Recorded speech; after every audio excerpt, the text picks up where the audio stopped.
ठीक है, अपना क्वेश्चन है भाई जेईई मेन 2025 का। The frequency of revolution of electron in Bohr's orbit varies with n. Frequency vary करता है किसके साथ? एन के साथ, और एन की कुछ पावर होगा, वो पावर अपन एक्स लिख लेते हैं। Where n represents principle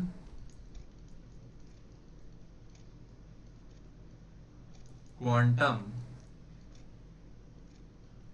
number. तो अपने को बताना है कि ये फ्रीक्वेंसी किसके प्रोपोर्शनल है। ठीक, अब फ्रीक्वेंसी क्या होता है? फ्रीक्वेंसी इक्वल टू होता है 1 upon time period of revolution. तो अपने को टाइम पीरियड पता करना है, तो टाइम पीरियड का फॉर्मूला क्या हो जाएगा? एक चक्कर मारने में कितना समय लगा? 2πr, और कितने स्पीड से चक्कर मारते हैं? v। अब बोर रेडियस और बोर की वेलोसिटी हमने पढ़ी थी। रेडियस का फॉर्मूला क्या था? 0.529 n square divided by z. इसको अपन लिख लेते हैं r naught n square by z equal to ये हो गया आर। आर का वैल्यू अपने पास पता है। दूसरा, स्पीड का फॉर्मूला भी अपन याद किए थे, v equal to 2.2 into 10⁻⁶ z divided by n. इसको अपन लिख लेते हैं क्या? v equal to v naught z by N.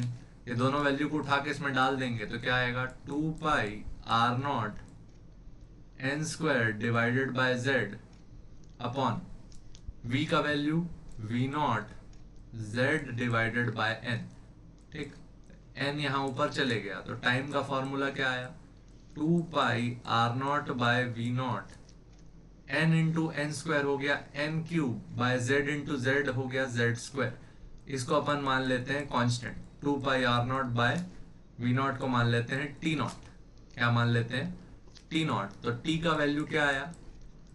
T naught n cube by z square. जो टाइम का प्रोपोर्शनैलिटी आया वो क्या आया? N cube divided by z square.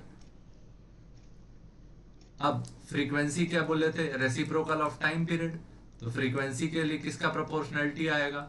Z square upon n cube. अब बोर ऑर्बिट बोला है तो जेड का वैल्यू कितना रख देते हैं? 1। फ्रीक्वेंसी किसके प्रोपोर्शनल आया? 1 अपॉन एन क्यूब। ठीक है, आप लोग याद करके रखेंगे।